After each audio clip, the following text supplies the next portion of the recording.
All right, so here we go. Uh, Remember the biggest part of the SIE exam, the Securities Industry Essential Exam, Mm-hmm. securities. Without securities, we'd have no industry, right? Yeah. So that would be the options, the munis, the mutual funds we did the other day. So Mm-hmm. that's where we want to spend our emphasis. We want to spend our emphasis there for two reasons. One, because we want to pass the SIE, but two, when we move on to the second leg of your testing journey, securities are 91 questions of your 125. So options again, mutual funds, those kind of things. So what we want to do is know the characteristics of bonds, bond yields, and bond prices.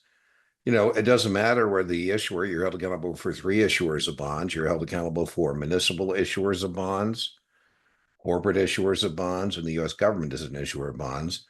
And all those bonds have some common characteristics. So we're going to talk about that. The common characteristics of all of those is interest rate risk. Mm-hmm. Once we talk about interest rate risk, then we're going to talk about various types of corporate bonds. And we're going to find out in corporate bonds, we have also credit risk. Yeah. So the two risks we have when you own a bond is interest rate risk, that interest rates go up, your bond goes down, or interest rates go down and then they call it away from you, right? Mm-hmm. We also have credit risk. We don't have credit risk in treasury bonds, treasury securities, but we do have credit risk in corporations and munis. Munis don't default on their debt as much as corporations do because, municipalities can tax. Uh-huh. Yeah. So one of the things we want to be able to do on our exam is know the relationship of the various yields. And one of the yields that never changes is the nominal yield. The nominal yield is also known as the coupon. It's also known as the fixed or stated rate of return.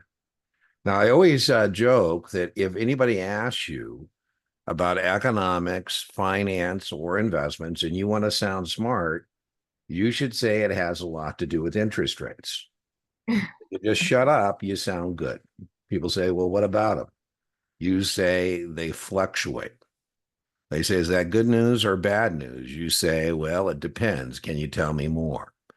And the first thing we want to know is that when you buy a bond at par, all of the yields, all of the yields would be the same if you buy a bond at par. The nominal yield would be the same as the current yield, which would be the same as the yield to maturity, which would be the same as the yield to call. Mm-hmm. I'm going to illustrate that to us right now. We're going to look at a bond. Let's say that we're looking at a Ford Motor Company debenture.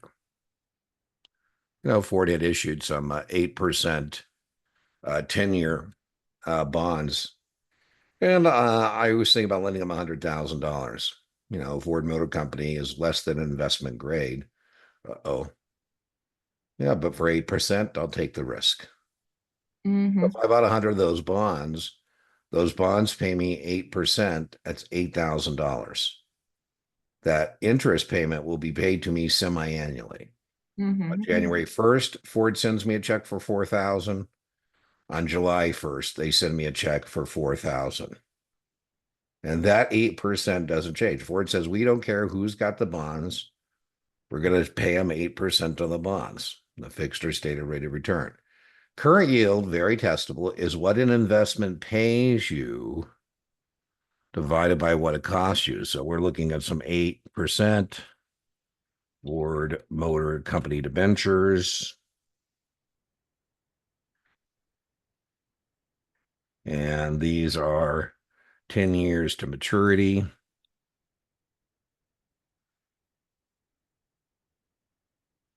These bonds were callable in 5 years at par.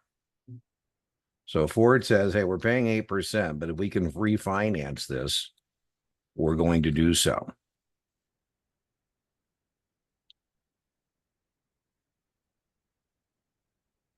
Mm-hmm. So that's the bond that we're looking at here is this Ford Motor Company debenture. And if we take the annual interest, what an investment pays us, very testable, and we divide by what it costs us. Here we're looking at par. That gives us the current yield. Now, there's not much math you're held accountable on the SIE, but this is certainly one of them, and this is called current yield. And I'm illustrating here that when we buy a bond at par, all of these yields are the same. So a stock, what it pays you is the annual dividend. By what it costs you in a bond, the current yield would be the annual interest divided by what it cost you. Here, cost us par. If the bonds gets called, so 5 years says Ford says we're calling the bond, I'm going to make 8%. I didn't make nor lose any money to the call. And here the call would have come before the yield to maturity, but usually we would say because of the relationship here, we would have the yield to maturity being here. And what we're developing is what we call the teeter-totter or seesaw. And what we love about the teeter-totter or seesaw is it turns judgment questions into aim and shoot, point and click questions. So one thing I would recommend is that when we come into the exam, we draw a flat line, which represents a bond at par. Because what they like to do on the test is they like to give you a price and make you figure out a yield, or a yield and make you figure out a price. And I'm going to do a lot more of this to you on your Series 7, your SIE, but it is that relationship that is important. So if we have our flat line,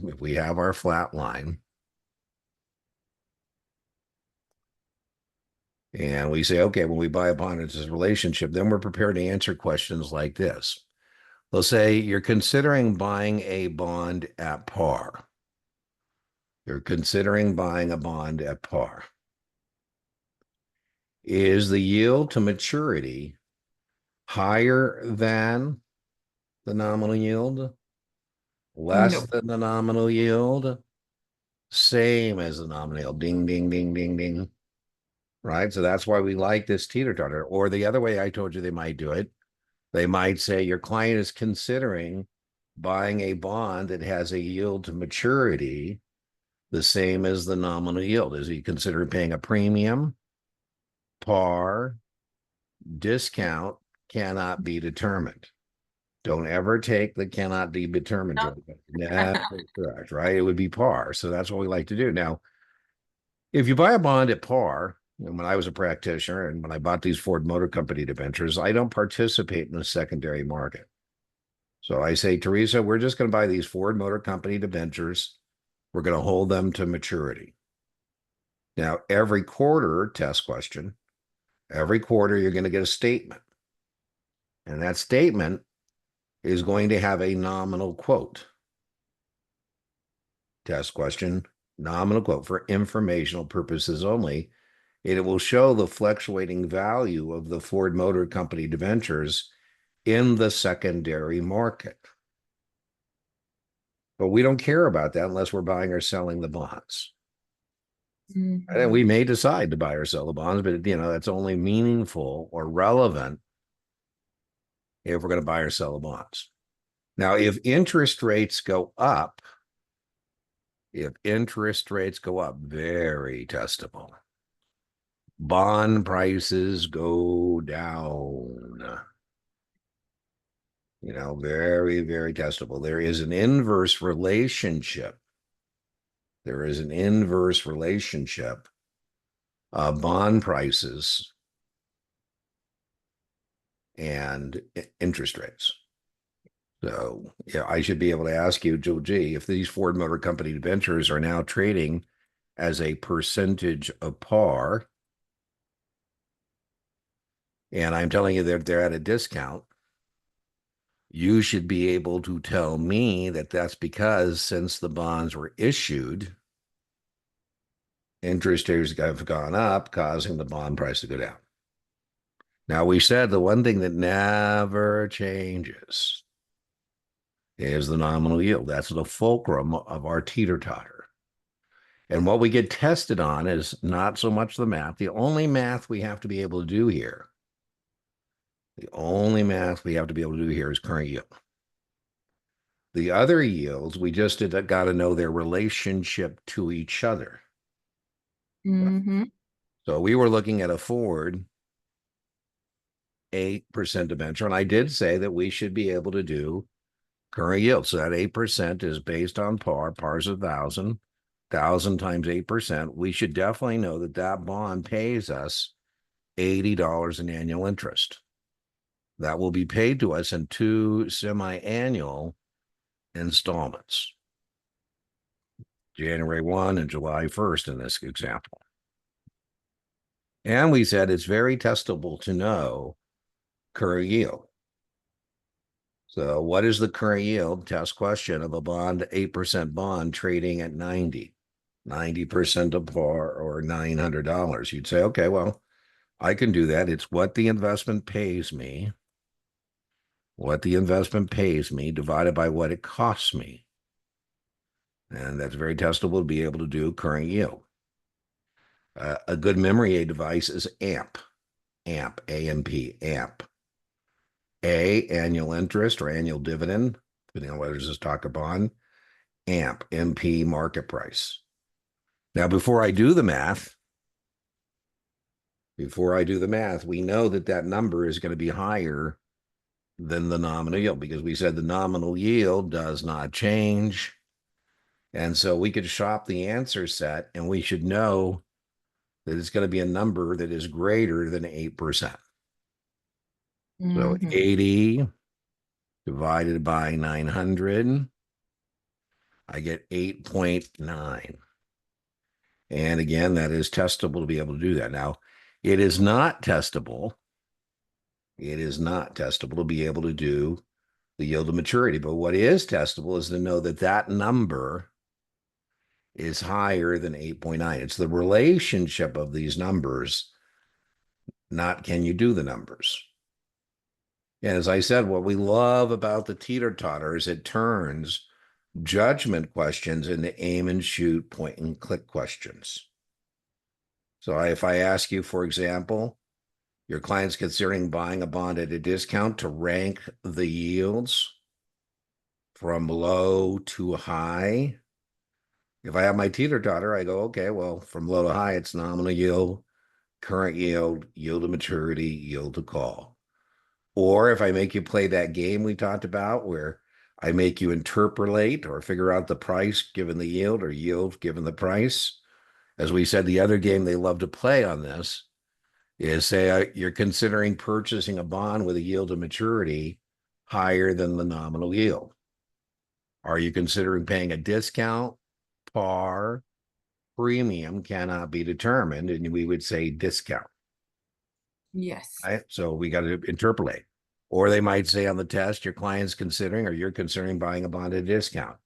Is the yield to maturity higher than the nominal yield, same as the nominal yield, less than the nominal yield, cannot be determined? We would say greater. Our teeter-totter is pretty helpful in figuring that out.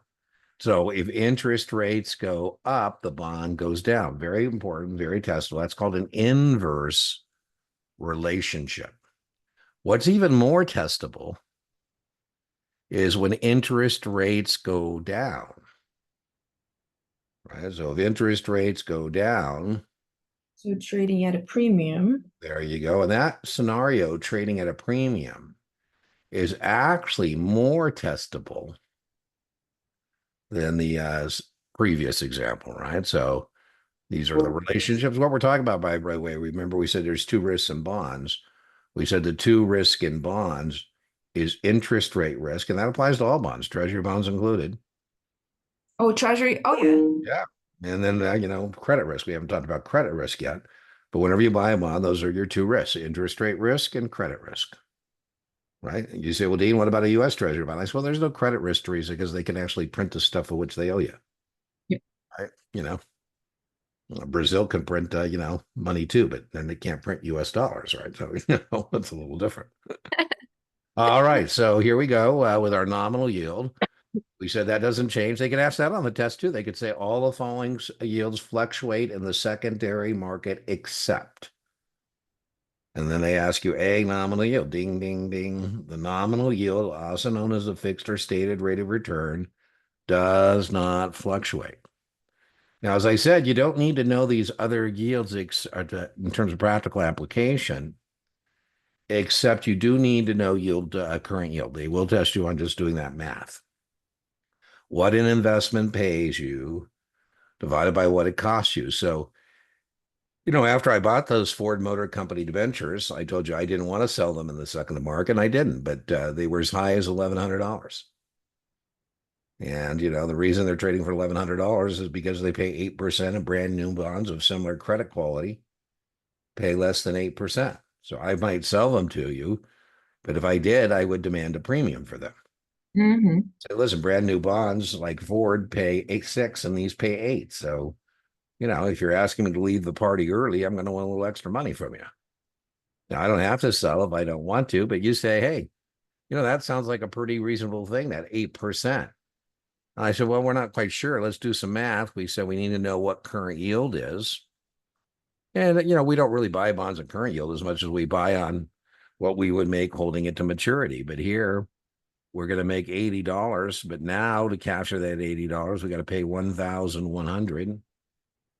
And we said it is very testable to be able to crunch current yield. Now, before we even do it, we know it's got to be something less than 8, just Mm-hmm. based on our teeter-totter or seesaw. So 80 divided by 1,100. 80 divided by 1,100 is 7.3. Now, that's the only one you actually got to be able to do. And we said a good way to remember it is AMP, annual interest or annual dividend, depending on whether it's a stock or bond, divided by the market price. And we certainly should be able to do that on the test. Now, we don't need to know or be able to crunch yield to maturity, but whatever it is, we should know it is lower than 7.3. And then it's kind of an important concept here because one of the things we probably should want to know is what is the yield to call, because it's very likely this bond is going to be called, right? Because interest rates are down.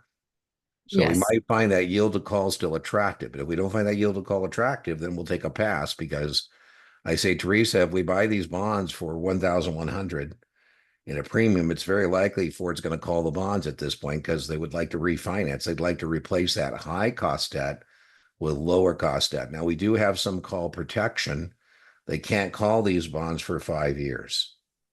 And so when I Mm-hmm. bought those Ford Motor Company debentures, I knew I had 5 years of call protection. I knew I had at least 5 years where I was going to be able to collect $8,000 in interest, assuming they don't default. They didn't. But in 5 years, damn, those bastards, they called it away from me. They said, Dean, here's your $100,000 back. Thank you. We're calling the bonds. So call features are advantageous to the issuer Mm-hmm. in a declining interest rate environment. So one of the risks we have when interest rates go down, right? A lot of people get the interest rate going up thing. Oh my God, this sucks. Interest rates are going up. My bonds are going down. But sometimes people forget that you have risk when interest rates go down because you have call risk. The risk Yeah. that the issuer is going to call it away from you. Now, those call features are advantageous to the issuer in a declining interest rate environment. There are some bonds that have no call risk that can't be called. Treasury securities are non-callable. Treasury securities are non-callable, so you never have to worry about a call if you own a treasury security. And zero coupon bonds, original issue discount bonds, zero coupon bonds are non-callable. Non-callable. So you don't have any call risk in those bonds. I had somebody who said the way they're going to remember serial maturity is serial killers. They kill at different times. Oh my God. Listen, this is scary. We had a guy get shot there in New York the other day, and that was Oh, yes. and Teresa, it's not a serial killer. We care that was a serial killer. That was a guy who meant to kill that guy. That guy, yeah, that Right. specific guy. That's Crazy. right. That's Crazy. you know, listen, you probably have met many Americans like Dean who just don't used to people getting shot for business reasons. But uh, I told you when I was visiting Brazil, I told you that there was a company that was available for a portfolio company in Brazil for the private equity fund. And Uh-huh. I said, well, what caused this family to want to, divest themselves of the business? And they said, well, the CEO founder guy died. I said, how did he die? And he said he was in Sao Paulo and he had a Rolex, a nice watch, and he had kind of a difficult day. And the guy said, hey, your watch or your life. And the guy said, F you, I ain't giving you my watch. And I thought, man, here you go, my friend. It ain't worth that. It ain't. Lost the life and probably the watch too, because the guy said, There you go. You can walk. So anyway, so serial maturity here. Here we have a serial means the bonds are coming due at different times. So that's what that means. Mhm. So these are definitional questions. And if they say bonds in which they mature at different times, you would say serial maturity. Term maturity is more common. Serial means a term means all the bonds come due at once. So different maturity dates. And so here the issuer, this is typical of muni bonds, for example. And so maybe this municipality has borrowed $200 million. So they issue the $200 million in bonds and say, we're going to pay 50 million in 2030. We're going to pay 50 million in 2031. We're going to pay another 50 in 2032, 50 million in 2033. And if we were owning these bonds, we would expect to be paid more for the longer term bonds because we'd be taking greater risk. And the $50 million that comes due in 2033, more inflationary risk, more default risk. And so we typically expect that longer term bonds would pay more than shorter term bonds in general, just as a general principle. Mhm. Now, a balloon means a larger than normal payment within the maturity schedule. A larger than normal payment within the maturity schedule.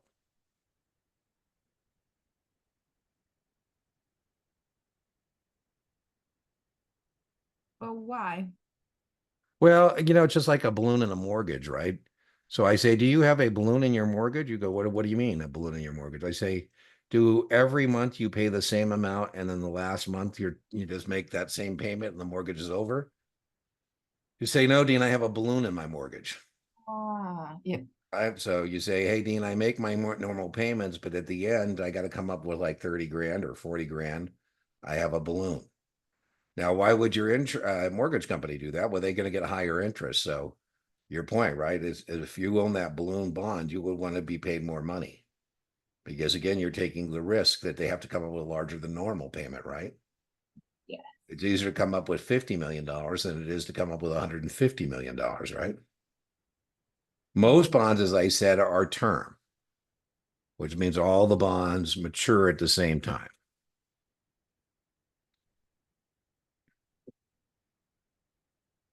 Hmm. So that's how most of them are done. So we're talking about characteristics of bonds, and it doesn't matter whether the issuer we're discussing is, a corporation or a muni. This is just characteristics of bonds in general, nomenclature, vocabulary. One of the things, Teresa, I do believe is an analogy is that, learning these exams is kind of like learning a foreign language, right? And they say when you dream the foreign language, that's when you know it. And as you know, you can petition for extra time. But I wasn't laughing at her. I was laughing with her, but she thought I was laughing at her. And her primary language was Mandarin. And she would be so mad because she'd call me and say, Dean, I put in these terms in my Google Translator and nothing in Mandarin comes back. And she goes, you think that's funny? I go, I do. I say, I think it's funny because I don't think these exams are in English to begin with. So, Yeah, exactly. It's a so different. it's a little tougher. All right. So we said there's two types of risks. in bond. We said interest rate risk. We've discussed interest rate risk. And we said, boy, interest rates are huge. We said, hey, if you're at a cocktail party and somebody wants to talk about economics, finance, or investments, and you want to sound smart, you could just say it has a lot to do with interest rates. And they're going to think you're, squared away. They say, what about them? You say they fluctuate. Is that good news or bad news? You say, well, it depends. Can you tell me more? And then test question, you say, I'm watching the Fed. Another good point. Yeah, because the Fed is the one who has control over short-term rates, right? Now, we said the other risk we have in bonds is credit risk. And again, I think the best analogy would be a personal situation, right? If my credit rating is high, that means I'm going to be able to borrow lots of money and pay a little for it. I don't have to pay a lot of interest for it. If my credit rating isn't so good, I probably still can borrow money, but I'm going to be able to borrow less of it, and I'm going to have to pay more interest on it. Now, the three major credit rating agencies are Moody's, Standard and Poor's, and Fitch's. One that shows up the most often on the test is Fitch's. Or excuse me, I'm sorry, Standard Poor's. The Democratic Party hosted their convention in Chicago. And the mayor of Chicago is chatting up the city of Chicago. And he was chatting up that recently Standard and Poor's had raised the credit rating of his city from double B to triple B. Now, why would he be chatting that up? Because now Chicago's debt is investment grade, which means more fiduciaries can buy it. They don't have to pay as much for the bonds. Now, the line they're going to give you on the test is very testable, is below which rating are bonds less than investment grade. The test you get, the test is all about probabilities of what you're going to see on your particular exam. And, as I always joke, there's dream draws and there's face of death draws, right? And you got to be prepared to take down any draw. And if I ask you on the test below which rating is a bond less than investment grade, you would say below triple B. Triple B is investment grade. Here recently, Boeing,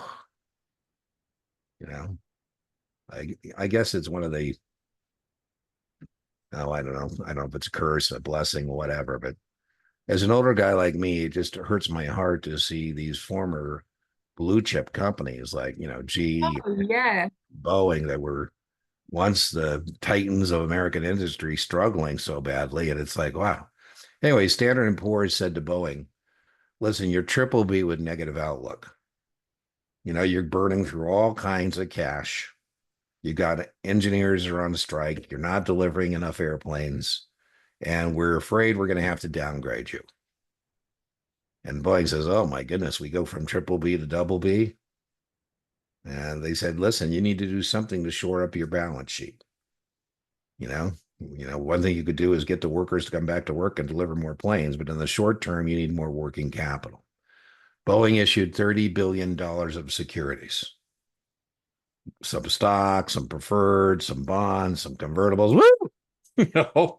Hey, listen, if you're going to go get some money, may as well get Might as well 30 all the billion. time. That's right, right? And so their investment grade quality was there. Now, in the test, we never say junk because one man's junk is another man's treasure. Now, we only have two U.S. corporations with AAA credit. That's Johnson & Johnson and Microsoft. Apple, no? I don't know if Apple would be double A. I'd be surprised if I'm incorrect. I think it'd be double A. But anyways, let's just, for this purpose, I thought it was funny. ExxonMobil was contacted by Standard & Poor's and said, hey, listen, we know how important your AAA credit is to you, and you keep paying those dividends and you keep making all those major capital expenditures, and, we might have to downgrade you from AAA. Yeah, ExxonMobil said, who are you again? Standard & Poor's. Oh, Well, let me tell you something. We at Exxon, in terms of the capital structure of our corporation, don't really care about our creditors as much as we care about our owners. We pride ourselves at ExxonMobil on having a dividend that never goes down, it only goes up. Even when the oil and gas business is challenging, our dividend doesn't go down. And when the oil and industry, gas industry, which is cyclical, is down, we spend even more because, we're trying to, buy into fear and sell into greed. And so, P.S., we don't need to sell any bonds to finance our business. So what do we care if we're not investment grade? We can borrow all the money we need at prime. Test question, prime. We can go to JP Morgan as one of JP Morgan's best commercial customers and say to Jamie Dimon, how about $20 billion? And Jamie Dimon's going to say, how about $40 billion? Right? So prime test question is what banks charge the best commercial customers. And we may not want to finance our corporation through the issuance of bonds. We could finance our corporation through borrowing from banks at prime, for example. So that's one of our interest rates that we're held accountable for. Mhm. I told you Dean got kind of lucky because the Ford Motor Company debentures, when I bought them, were double C, right? Meaning, it's very possible that Ford could default. They didn't, but Let's see, right? very, very testable. So the way to remember this is long and low, baby. Long and low. Long and low. So when I ask you about volatility of bond prices, I go for the longest maturity and the lowest coupon. The bonds with the longer maturity and the lowest coupon are going to have the most volatility. You say, hey, Dean, you like this bond fund. I say, I do. This is a bond fund I'm recommending you to, Teresa. And you say, well, Dean, it has, a higher yield than other bond funds I've been looking at. And I said, well, Teresa, that's because the bonds in the portfolio have a longer maturity. And, that's important for us to understand that because that means this is going to be more volatile, the NAV, right? And the lower coupon. The income stream on an investment acts as a stabilizer on the price.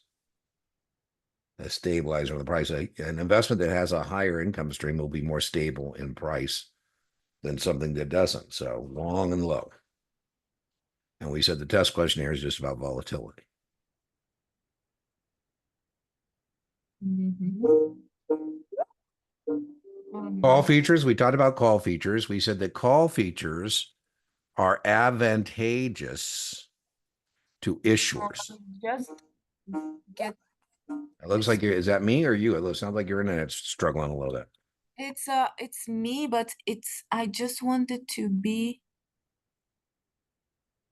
not making any noise when I receive calls. Anyway. Oh, no worries. No worries. Strange So call features we said are advantageous to the issuer in a declining interest rate environment. And so we said call risk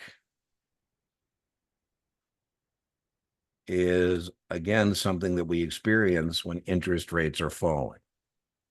So we have call risks. And call risk is associated with that declining interest rate environment. So I kind of guess, again, say that I think the best analogy is a mortgage. If I'm holding your mortgage, Teresa, I have the risk that you're going to repay me before the end. And if interest rates go down, you say, Dean, I'm paying off the mortgage. I go, oh, Teresa, what are you doing? You say, Dean, I got a new mortgage that I pay less on. I'm replacing that high cost mortgage with a lower cost mortgage. I go, okay, I get it. And corporations are no different. They'd like to be able to replace high cost debt with low cost debt. Now, as an investor, I would hope that the issuer would give me some call protection. Right. In my Ford example, Ford said, Dean, we won't call this bond for at least 5 years. So call protection consists of two things: time, how long before the issuer says they'll call it. So, a bond that has call protection for 10 years is better than a bond that has call protection for 5. And the second thing would be the price. If they do call it, at what price? So is there a prepayment penalty? In my Ford example, it was callable par, so we didn't really get any call protection in terms of the price. Preferred stock, like a bond, is a fixed income investment vehicle. Preferred stock, like a bond, is a fixed income investment vehicle. And Berkshire Hathaway had called Bank of America in 2010 as a QIB, a qualified institutional buyer of securities. Mhm. They have over $100 million and said to Bank of America, hey, if you'll issue us $50 million or 50 million shares of Bank of America preferred stock, we'll buy every share. If you'll issue 50 million shares of a 6% Bank of America preferred, we will buy every share. And they said, wow. And, then Berkshire Hathaway says, well, 6%, par's at 100, that's $5 billion. So we're going to get $300 million. If you go forward, you'll owe us $300 million in annual dividends, 75 every quarter. And that'll be good for us because a dividend of one corporation, Bank of America, paid to another corporation, Berkshire Hathaway, is 50% tax excludable. So of that 100 and 300 million, 150 million, they're not going to owe taxes on it. Mhm. And Bank of America said, okay, we'll do it. However, we want it to be callable in 5 years at 105. So we won't call it until 2015. Mhm. Once the call protection period has passed, 5 years, we have the right to call that away from you and replace that 6% preferred stock with something else. And Berkshire Mhm. Hathaway said, okay. He said, but if we do call it, we'll give you 105.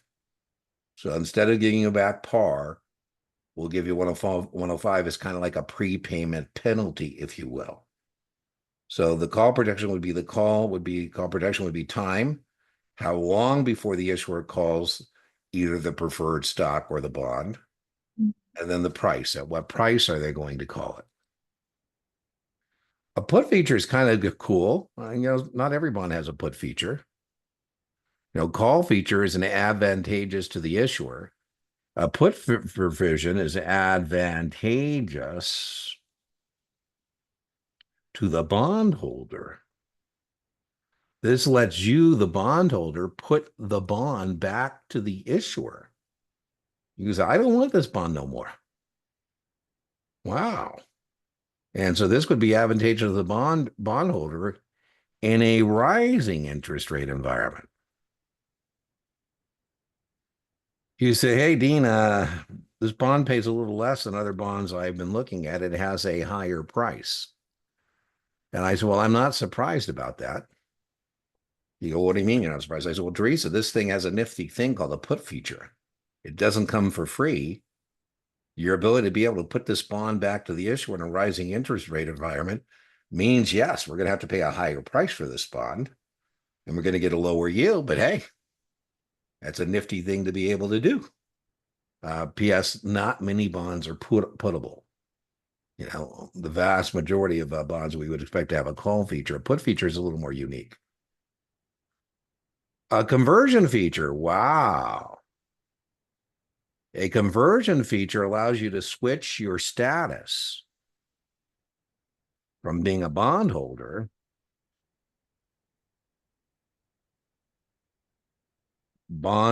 creditor,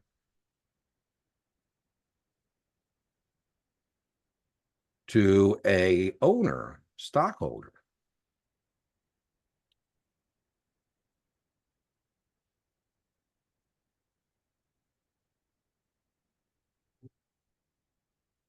The conversion features are based on par. The conversion features are based on par. Mhm. And one thing we need to know is on the test, when they give us a conversion price, we need to be able to establish a conversion ratio. Boom, when given the conversion price, we need to establish the conversion ratio. Starbucks, very early in Starbucks' life stage, Starbucks issued some convertible bonds. So I call you and I say, hey, Teresa, are you familiar with Starbucks? And you say, yeah. No, hard to believe, but at some point that answer is no. What is Starbucks? I mean, they started with 8 stores in Seattle. So, to go from 8 stores in Seattle to 6,000 stores across the globe requires huge amounts of capital. I And mean, in Brazil, Starbucks is not very popular or not popular. I think it was only what 3, 4 years ago that they opened the first store. well, I listen, I, as somebody who's been to Brazil, I would, I know Brazil does have good coffee, so I would Yeah, probably, it always exactly. fascinates me, Teresa, when Americans go somewhere and then they want to go to a McDonald's or a Hard Rock or a Starbucks. I'm like, why would you want to do that? I mean, I would ask a local Brazilian, hey, what's a good thing of coffee, Exactly, like going to Colombia and having a Yeah. Starbucks coffee. Yeah, so that, and I know that CAOs, I like Cuban cigars, but I also know Brazil has a tobacco business too, and they make a really nice wrappers on cigars. So I sometimes, oh, Brazilian wrapper, I'll take it. So, um, indeed, I'm not surprised. I'm not surprised, but in this case, I call you and you say, yeah, I am interested in Starbucks. I said, well, now, Teresa, the Starbucks common doesn't pay anything in dividends because we wouldn't expect them to. We would expect whatever resources they have, they're going to put it into the business. However, they're issuing these convertible bonds that have a conversion price of 40, a conversion price of 40. Right now, the stock is 38. And so right now, that makes no sense. I just told you, if we're going to buy these bonds and they have a conversion price of 40 and the stock's at 38, that's not really going to be, economically a good idea right now. However, they're going to take the proceeds from the bond and they're going to invest in the business. And at the end of 10 years, they're going to say, Teresa, what would you like? Would you like your $1,000 back or would you like X number of shares of Starbucks? And so what we need to know is the conversion ratio. And we said that's based on par. So we're going to take par, which is 1,000. We're going to divide by the conversion price, which is 40, and we get 25 shares. So 10 years, Starbucks going to say, would you like your $1,000 back or would you like 25 shares of the common? And by the way, they're hoping you say, give me 25 shares of the common because then they don't have to pay back the borrowed funds. So it's pretty easy how we're going to make this decision. So 10 years, the bonds are maturing. I say, hey, Teresa, remember those Starbucks debentures we bought, those convertible debentures? Uh, we got to decide what we want to do. Do we want the 1,000 or do we want the 25 shares? And you said, well, Dean, this sounds like a math question. I go, it is. We're simply going to take 25 shares times the current market price of Starbucks. And if that's more than 1,000, we're going to say, let's convert. Now that's what happened. Everybody converted. So that means the proportion ownership of the existing owners was diluted, right? Because, when we give out that stock, the stock. Now, when you come back to for your 7, this gets a little more testable. For SIE, the main thing is this being able to determine this conversion ratio. I don't think you're actually going to have to do parity calculations on your SIE. I do think you're going to have to do parity calculations. Parity means equal. What is the bond versus the stock? What is that? So what's the price today of the 25 That's shares? exactly right. That's called parity. So in the secondary market, we would be doing that, right? Okay. 25 shares times, that's what our bond should be worth in terms of the stock. Exactly. All right. So we're working our way to now we're talking about corporate bonds because convertibles are corporate bonds, right? And here it says benefits of bonds and other debt instruments. Well, as we said, the two things that people are interested in investments is income stream and or price appreciation. And if we're buying a debt instrument, we're not interested in price appreciation. Well, we're interested in income stream. People who are buying debt instruments are already where they're at financially and trying to mark time. They're not really trying to get ahead. I had a client once, he said, Dean, I'm already rich, just don't make me poor and we'll get along fine. But that's a So, different mentality than trying to get ahead, right? okay, so the bond holders, the debt holders, they They don't get, want, it yeah, they're doesn't, not getting the upside. They're getting income, usually fixed, right? We said you get paid semi-annually in bonds. So you're going to collect some income interest. You have priority over dividends. So, they can't pay a dividend to their common stockholders if they owe their bondholders money. If we liquidate the business, capitalism without failure is kind of like religion without hell. yeah. And if we sell off all the assets, we pay off all the liabilities, the bondholders are ahead of the stockholders. They're senior. That's testable, right? They're a senior security, senior to the stockholders, which makes sense, right? The creditors come ahead of the owners in this situation. We said there's two risks when buying bonds. We said the two risks were interest rate risk and Mhm. credit risk, the risk they don't pay you back. Yeah. That's what a bond is. A bond is my promise. My promise is my word is my bond. You probably heard that maybe. And that just means I'm promising you I'm going to pay. And then if I don't, oh well, right? We said interest rate risk. So we said those are our two risks. Now, another risk we have is inflationary risk. Mhm. Right? So, in my Ford Motor Company debentures, 8%, each of those bonds pays me two payments of $40. So, Teresa, $40, I get that $40. In Las Vegas, my favorite Italian restaurant is Nora's. And, I get my $40. I go into Nora's. I get, a dinner, a cocktail, and $40 covers it with a nice tip. But remember, I'm getting $40 over the course of 10 years. And so in 2034, I take my $40 payment into Nora's. I order the Italian dinner. I go, what? $60. Mhm.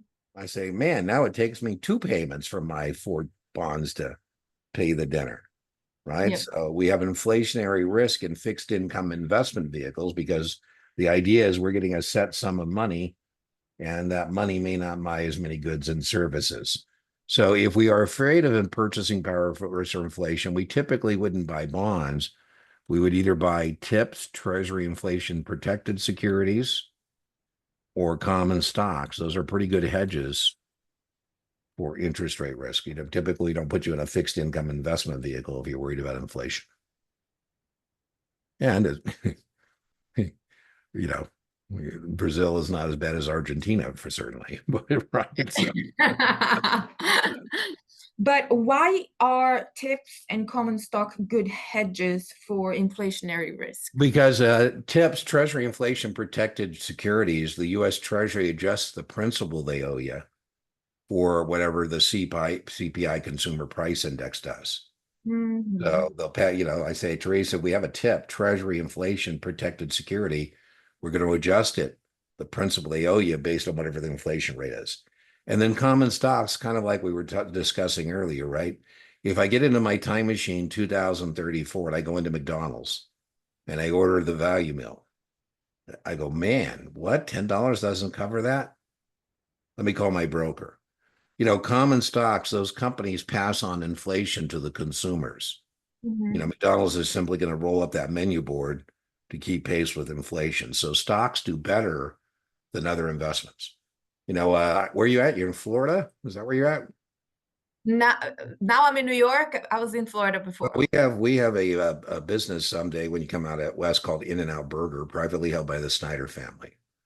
And In-N-Out Burger is kind of like a competitor to other things. It's a local kind of cult kind of a restaurant, fast food.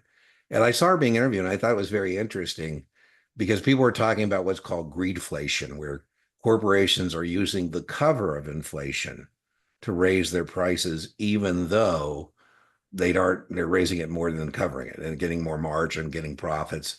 And I started being interviewed, and I thought it was kind of interesting as a privately held business. She said, right now we're not doing that. We're going to be willing to not have the margin. We're going to eat the inflation because it's important for us that our people come to see us for lunch. And we're more interested in that than we are making. Well, that's easy if you're already a billionaire and you're Oh yeah. privately held. But I thought, well, okay, that's kind of cool. Made me feel good as an in-and-out guy. I like in-and-out. And I was like, oh, right. Hey, I haven't heard that discussion before, right? Like we're going to take care of it on our end, right? Okay, so very testable, the types of bonds we have available. So we have mortgage bonds. Again, these are corporate securities, corporate bonds, and mortgage bonds are secured by real property. These are just definitional questions. It makes sense that some of our casinos in Vegas don't want to issue equity to build their casinos because that would dilute the existing owners. So casinos are an industry that love to borrow money. And what they pledge is the real property, the land and the casino as collateral for the bonds they're issuing. Collateral trust bond would be marketable securities placed in escrow.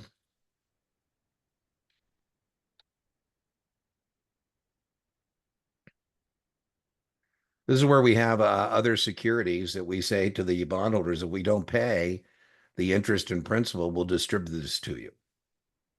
This could be, like,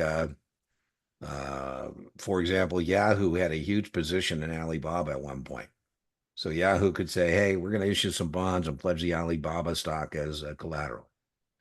Equipment certificates are very popular with transportation companies. This is financed by major movable equipment. Think here, airplanes, things with, wheels.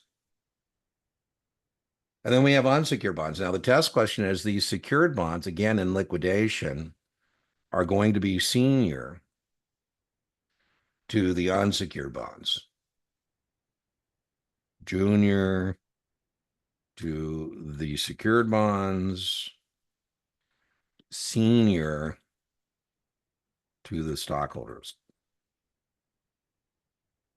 Mm-hmm. Right? Debentures are your full faith and credit. Again, I joke this is kind of like the Visa in my pocket.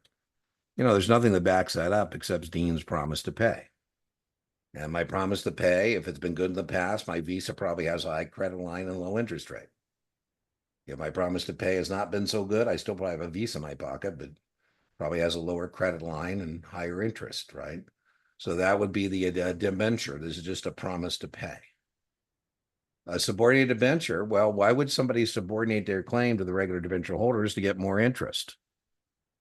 Right? Why would somebody give you on a second, give you more money knowing they're subordinating their claim because they get more interest? Mm-hmm. That's why you would do that. Guaranteed bonds is when you have a guarantee from a company parent. So this is where you have a co-signer. The co-signer is usually a company parent. For example,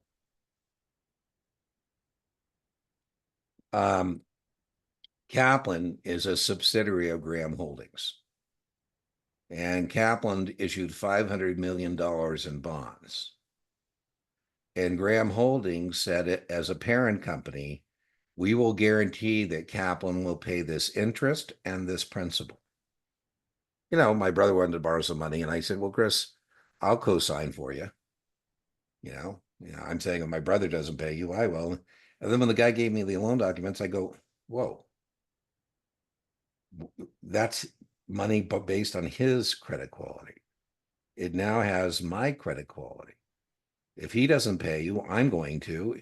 And if I'm going to do that, it should be at the rate I would normally pay, not what my Yeah. brother pays. Right. So that's why the company parent would guarantee it to have that lower rate. Now, income Oh. adjustment bonds, very testable. These ones are really kind of weird because the one thing you don't want to buy if you want income is an income bond because that's the one thing they don't do. So income adjustment bonds only pay interest when and if earned. when and if earned. These are typically used in bankruptcies and restructurings. And as a retail investor, you probably shouldn't be messing around in distressed securities. These are issued in bankruptcy and restructuring, since this gives the issuer an opportunity to get back on their feet before they have to start paying interest on their bonds again. Hmm. So these trade flat. What does trade flat mean? That means they have no calculation of accrued interest. Most bonds, the buyer owes the seller a calculation of accrued interest, but here the buyer does not owe the seller any calculation of accrued interest. We have in the securities industry the UPC. That's the Uniform Practice Code. Hmm. And the Uniform Practice Code standardizes trading within the securities industry. In a previous discussion, we said the Uniform Practice Code says the X date is the same as the record date. In a previous discussion, we said the Uniform Practice Code says regular way settlement is T+1. Hmm. You can imagine what a mess the securities industry would be if everybody's doing things differently. We all agree we're going to do it the same way. The Uniform Practice Code says buyers owe sellers the dollar amount of the accrued interest. My Ford debenture example, I say, Teresa, if I sell you the bond today, December whatever 7th, on January 1st, you're getting a check from Ford for $4,000. And not all that $4,000 belongs to you. These were my bonds for July, August, September, October, November, part of December. The vast majority of that $4,000 belongs to me. Hmm. You say, well, Dean, when I get the check, I'll send you your pro rata share. I go, no, no, no. This is not a relationship. This is a transaction. Why don't we just right now figure out how much you owe me? That's called accrued interest. And we Oh. don't do it. When we don't do it, no calculation. That means we say these trade flat. Bonds of default trade flat. Zero coupon bonds trade flat, meaning no calculation. And Mhm. these pay trade flat. As I said, very testable to know this sequence. If we liquidate the corporation, this sequence is very testable. On the test, this will be a scrambled multiple, Mhm. or it'll be in the answer set be scrambled, and you got to put it in the proper sequence from senior to junior or junior to senior, right? So secured bondholders, most senior security, then our debentures, our subordinated debentures, our equity. Please note, very testable, the preferred stock has preferential treatment in two areas: liquidation, as we see here, and dividends. You cannot pay a dividend to your common stockholders if you're in arrears to your preferred stockholders. Please note, the common stockholders come last. They are last in liquidation. All right, so I thought it was pretty embarrassing. The other day, people were talking about Intel's price in the secondary market is close to its book value. Wow, what they're saying is that if we sell off all the assets of Intel and we pay off all the liabilities, it's equal to the stock price. And what this analyst on TV was saying is there can't be much more downside than that. I mean, because, if they go poof, and what he was talking about is the value of their different parts of their business and how maybe they should be liquidated and those various businesses sold off. I go, man, and people are already kind of talking about the death of Intel. That's not good. Corporations are like people and they have a life, right? But Right, yeah. yeah, that's crazy. Good point. All right, so we got done bonds. We didn't do government bonds. We didn't do muni bonds in this session, but we certainly got bonds done. In our next session, maybe we do equity, common and preferred, and then we can do munis and govies, perhaps. I think. Wait, we got two more sessions after this. We have, I believe one or two, but Okay. I wanted to, I mean, I see that your schedule is fully booked, but I It wanted to is. know, like, if you could Yeah, well, no, maybe. well, yeah, we'll find it out. So as I always tell people, once you're with me, it's not a transaction, it's a relationship. We'll find. I just before we started a session, I had to rearrange some things and find some time for a couple folks. So we'll make it happen one way or another. So Okay, perfect. Because I my really want to to keep Yeah. taking the Yeah. lessons and make it You more bet. You bet. My easy. family gets a little upset with me, but I still do it. I say, they say, why are you doing that? Because I can't abandon people once they start the process, right?